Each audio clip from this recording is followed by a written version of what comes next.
Hello, everybody. This is Brendan Detzner, and welcome for the very first time to Bad Grammar. Bad Grammar is a new podcast that is going to be going on for at least a year, and we'll see how much people like it at that point if we want to keep on going. But it's a podcast that's going to be featuring authors coming on in, reading some short fiction for your entertainment. Just for this first time, this is kind of a prototype. I'm not going to have a guest today. I'm just going to be reading one of my own stories. The idea behind Bad Grammar pretty much is to let you guys meet some authors that you might not be familiar with, some people that might be maybe published a little bit, maybe published in the small press, but not the names that you're going to be stumbling across in Borders just yet, and also to provide a venue for stories that are kind of hard to place or hard to sell for a number of different reasons. The story that I'm going to be reading today is called The House That Rock and Roll Built, and this definitely, I think, fits the criteria of a story that does not is hard to publish. I mean, I've had lots of people tell me basically like, no, Brendan, why did you send us this? We can't do this. There's a couple different reasons for this. It's not libelous exactly because I mean, everything in the story is of course fictional, but it's close enough that it made some people nervous, and also. You'll hear the story for yourself in a second, and then you can probably figure out why it is that, this would not necessarily fit in, let's say, I don't know, in a standard, big market science fiction magazine, for example.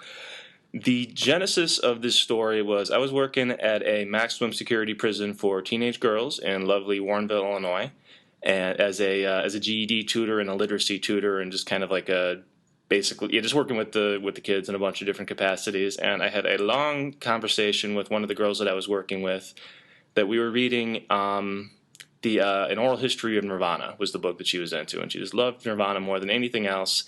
And we sort of had several long conversations about sort of drug use and creativity and money and lots of other stuff like that.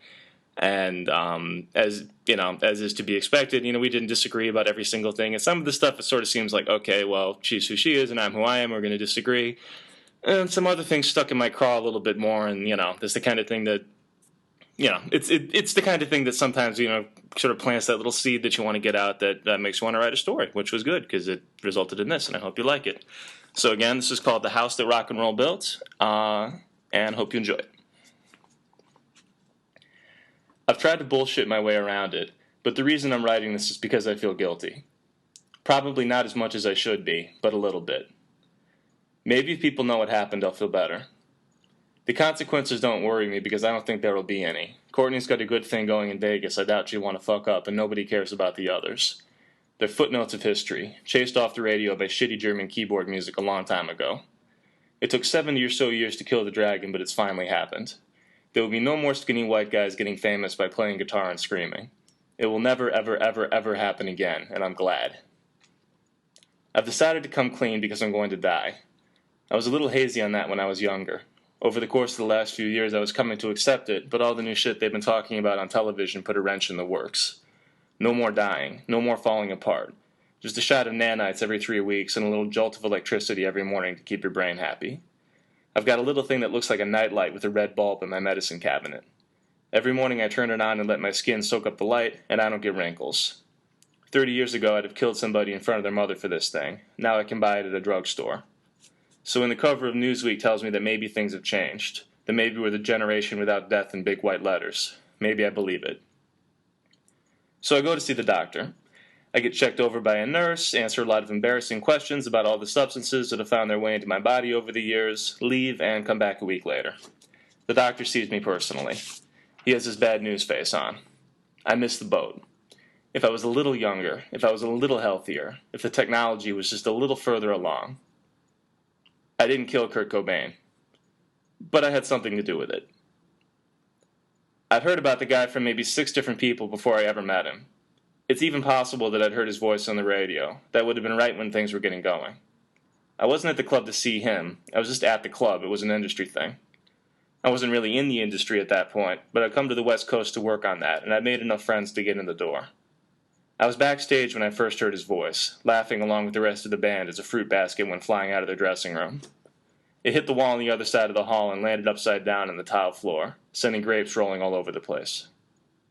The bald guy was at the other end of the hall. He watched the basket fly with the wide-eyed look of a puppy that's been kicked in the head by someone it loved. I'm not going to tell you the bald guy's name. There's no reason to drag him into it. He was old by the standards of the music industry. This does not mean he was old by anybody else's standards.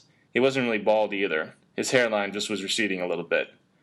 But as far as the people he spent most of his time with were concerned, he was old and he was bald. And when he lost the job he had, he wasn't likely to get another one. He just stood there and stared at the fruit basket. "My wife made that fruit basket," he said. He came by and sat next to me at the bar a little later that night. We'd always gotten along. He'd always said that if he had a little more pull, he could get me a spot working for him. I said something that made him feel better. We shook hands before he went home. I didn't stay much longer than he did. At some point they played, but I wasn't really paying attention. They were just another band. Depending on exactly when they came on, they had somewhere in between 10 and 20 minutes to get my attention, and they didn't pull it off. I heard them once more before I really knew who they were, on the radio, on a Sunday morning. That was when it soaked through a little bit, when it got me. I was driving and the song came on, and I forgot where I was and what I was doing. Drums crashed, guitars roared, all that. 3.5 minutes seemed to take an hour to go by. It didn't change my life, but it made things happen for me, at least for a little bit. That's not a small thing. You've got to understand, I could have done anything. It didn't have to be the music business. I make friends everywhere I go without trying. People want me to come to their parties. People want me to like them and say nice things about them. All kinds of people. I can go anywhere. I could have been polishing off my second million at that point if I'd gone into an industry that made any sense, but I like music. I like that feeling. Maybe I liked all the bullshit surrounding it too, sex and drugs and rock and roll, but that was never the whole thing. So when I heard that song on the radio, my first reflex was to forgive him. So he threw a fruit basket. Maybe he was having a bad day, whatever. He was probably a decent guy. Then I met him. It was 3 years later. Things weren't going as well for me as I'd hoped, and I'd have to find ways to pay the rent that I wasn't proud of. One Sunday I got a phone call from the bald guy. I hadn't heard from him in a while. "Look, Kurt's in LA and he's going over to your place." I thought he was bullshitting me. "Good morning." "I don't have time to mess around. He's heading over there right now. I need you to get him straight. I'll give you your money later." He hung up. I still wasn't sure if the bald guy was fucking with me or not, but I got dressed just in case. The doorbell rang. I answered, and yeah, there was Kurt, bangs covering his eyes and pretty much looking like shit. He sat down on my couch. I gave him some drugs. He stayed there for a few hours. Sometimes he felt like talking. He just read some book about political protests, and he was pissed off at it because he didn't think nonviolence was the way to go. Get a shotgun and just fucking solve the problem, you know? His eyes were half closed when he said it. We talked about music for a little while, too. He just rattled off band I didn't know after band I didn't know. Some of the blues guys I'd at least heard the names of. That was it. "What about you, Jimmy?" "My name isn't Jimmy." "What are you into?" My mind went blank. I said something stupid about Led Zeppelin. He didn't answer. He hardly moved. His shoulders just shook a little bit. At first I was worried that he'd fucked up his head and I'd have to get him to a hospital or something, but then I realized he was laughing at me. I wasn't sure if he even knew he was doing it.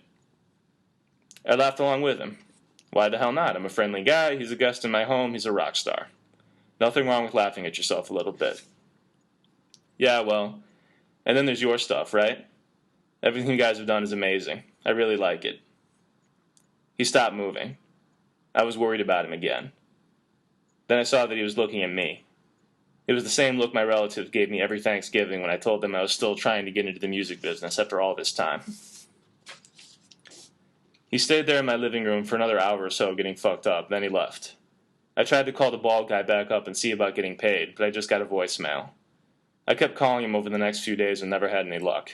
When I finally got him on the phone, I was really pissed off. "Hey, man." He sounded exhausted. It made me lay off a little bit more than I thought I would.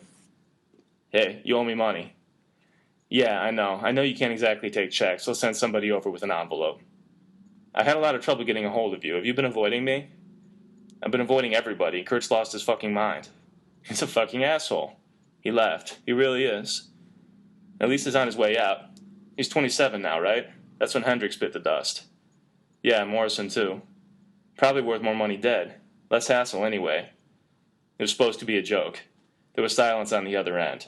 I felt a hole open up in my stomach. "You know, you're a smart kid." He hung up the phone. And that was it. You know as much as I do about the details. There's any number of people he could have called with a job like that. Yeah, there was a note. So what? Probably cost extra. A few months later, the bald guy finally offered me a job. I took it. I was really good at it, just like I always knew I'd be. I got rich. He never mentioned the conversation we'd had. I'm sitting here now in my big expensive house, typing in the old-fashioned keyboard I still like to use, listening to the radio on my state-of-the-art sound system. All I have to do is press a button and everything I've written will be available to people all over the world. Some of them will be old like me, but most of them won't. Most of them will live forever. The world will get smaller and smaller and smaller as time goes on. They're all going to end up knowing each other really well by the end of things. Imagine living forever with a prick like that. I think it worked. I feel better now. And that is it. Thank you very much. I hope you enjoy it. If you are interested in finding out more about my work, you can go check it out at www.detzner.com/Brendan. It's www.detzner.com/Brendan, Brendan. And yeah, if you go there, you can find out. Well, first off, this podcast is going to get distributed there. So if you're next month, you're interested in hearing another story by someone that is not me, you can swing by the website and pick up the next podcast. You can also read some other short stories that I've had published or had produced elsewhere and kind of find out what I'm up to. Thank you so much for tuning in for the prototype edition of our lovely little podcast here. Bad Grammar is released according to a Creative Commons Attribution Non-Commercial 3.0 unported license.